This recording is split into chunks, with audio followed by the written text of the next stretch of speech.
दीप जिसका महल्लात ही में जले, चंद लोगों की खुशियों को लेकर चले, वो जो साए में हर मसलहत के पले, ऐसे दस्तूर को सुबह बेनूर को मैं नहीं मानता, मैं नहीं जानता, मैं भी खाइफ नहीं तख्ते-ए-दार से, मैं भी मंसूर हूँ कह दो अगियार से। आज का हमारा मौजू है इनकलाबी शायर हबीब जालब बायोग्राफी। बड़े सगीर में बहुत से दानिशवर और सियासतदान पैदा हुए जिन्होंने भूख, गुर्बत, मजदूर और आम आदमी के हकूक़ की बात की। इनमें अक्सरियत दानिशवर और सियासतदान उस दौर के अमीर आदमी थे। उनमें अक्सरियत की बीवियां गैर मुल्की या गैर मुस्लिम थी। अब भी उनकी औलादें पाकिस्तान, बर्र-ए-आज़म, अमेरिका, बर्र-ए-आज़म, ऑस्ट्रेलिया और यूरोप में एक लग्जरी लाइफ गुजार रही हैं। उस्ताद दामन और हबीब जालब वो अवामी और सियासी शायर हैं जिन्होंने हमेशा आवाम के मसाइल की बात की। आवाम की बात करने के जुर्म में उन्हें भूख और गुर्बत से गुजरना पड़ा। उनकी ज़िंदगी का काफ़ी हिस्सा जेल में गुजरा। हबीब जालब की औलाद को भी गुर्बत को फेस करना पड़ा और अब भी गुर्बत में ज़िंदगी गुजार रही हैं। हबीब जालब ने रियासी जबर का डट कर मुकाबला किया। हबीब जालब खालिस तरक्की पसंद थे, इसी वजह से उनके अंदर सरकशी थी। उन्होंने हमेशा वक्त के हुक्मरानों को ललकारा, आवाम के हकूक़ और मुनसफ़ाना तकसीम दौलत की बात की। सारी ज़िंदगी अपने ही मुल्क के अंदर परसिक्यूशन का शिकार रहे। पेश खिदमत है हबीब जालब की बायोग्राफ़ी। हबीब जालब साहब का पैदाइशी नाम हबीब अहमद था। आप पंजाब होशियारपुर में 1928 में पैदा हुए। आपकी वफ़ात 12 मार्च 1993 में तकरीबन 65 साल की उम्र में लाहौर में हुई। लाहौर ही में आप दफन हैं। 1928 था, 1947 आप पंजाब होशियारपुर इंडिया में रहे। 1947 था, 1993 आप पाकिस्तान में रिहाइश पजीर रहे। आप सारी ज़िंदगी प्रोग्रेसिव राइटर एसोसिएशन और सियासी जमात ANP से मुंसलिक रहे। आपकी बेगम का नाम मुमताज़ बेगम था। बेगम ने सारी ज़िंदगी आपकी खिदमत में गुजार दी। आपके 3 बेटे और 5 बेटियां हैं। 3 बेटियों को अच्छे माली हालात ना होने की वजह से तलाक हो गई और 2 बेटियों ने तलाक के खौफ से शादी नहीं की। गर्ज़ आपकी औलाद भी भूख और गुर्बत की चक्की में पिस रही हैं। हबीब जालब की मज़ाहमती शायरी को दुनिया में पसंद किया गया। मज़ाहमती शायरी में जिन शोरा ने दुनिया में नाम पैदा किया उनमें काजी नज़रुल इस्लाम बांग्लादेश, नाज़म हिकमत तुर्की, बबलो नरदूदा स्पेन, महमूद दरवेश अरबी, मायाकोव्स्की रूस शामिल हैं।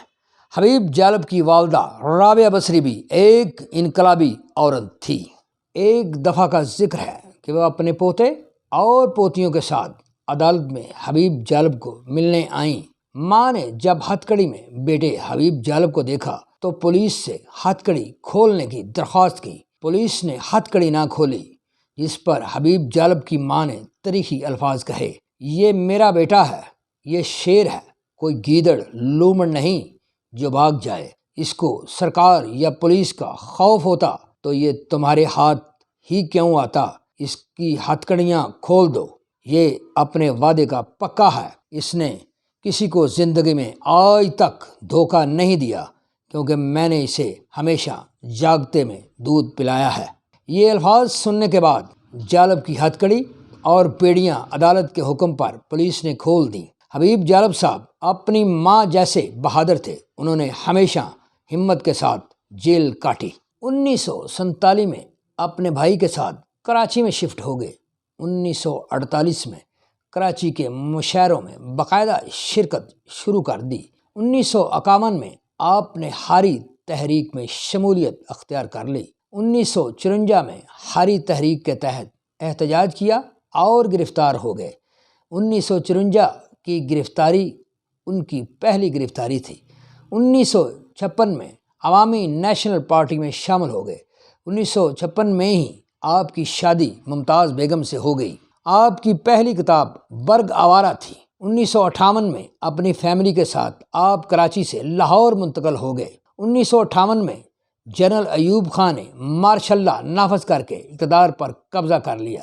حبیب جالب نے اپنی شاعری کے ذریعے پرزور مخالفت کی اور اپنا پہلا مشہور کلام پڑھا۔ یہ کلام آپ کی مشہور نظم دستور تھی۔ دیپ جس کا محلات ہی میں چلے، دیپ جس کا محلات ہی میں چلے، چند لوگوں کی خوشیوں کو لے کر چلے، وہ جو سائے میں ہر مصلحت کے پلے، ایسے دستور کو صبح بے نور کو میں نہیں مانتا، میں نہیں مانتا۔ حبیب جالب کے کلام کی شہرت پورے ملک میں پھیل گئی۔ انہوں نے محترمہ فاطمہ جناح کی صدارتی مہم میں بھی فعال کردار ادا کیا۔ انہیں نظم لکھنے اور محترمہ فاطمہ جناح کی حمایت کی وجہ سے ایک جھوٹے قتل کیس میں 1964 میں جج سے جنرل ایوب خان کے ماتحتوں نے 7 سال کی سزا دلوائی۔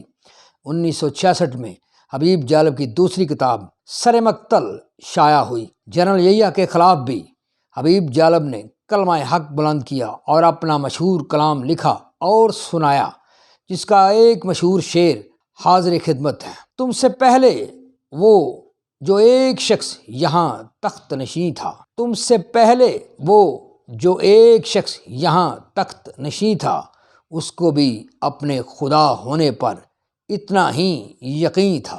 حبیب جالب جنرل یحییٰ خان کے دور میں بھی جیل میں رہے۔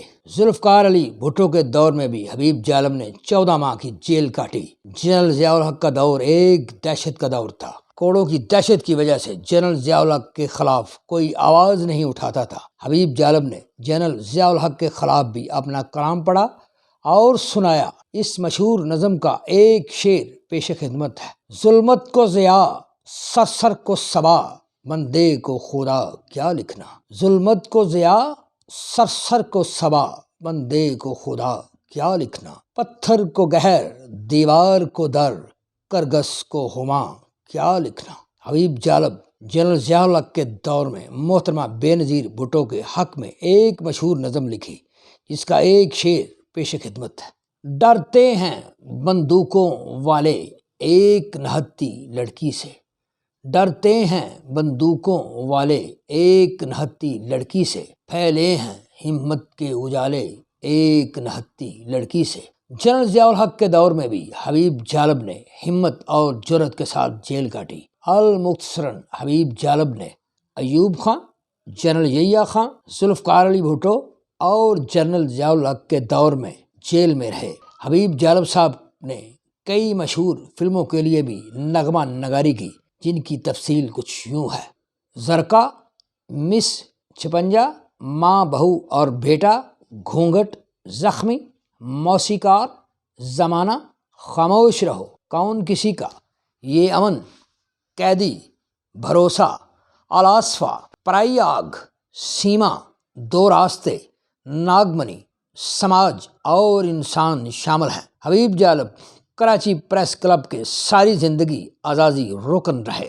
12 مارچ 1993 کو حبیب جالب لاہور میں وفات پا گئے۔ آپ قبرستان سبزہ زار سکیم میں آسودہ خاک ہیں۔ آپ کی وفات کے بعد 2008 میں حکومت پاکستان نے آپ کو نشان امتیاز دیا۔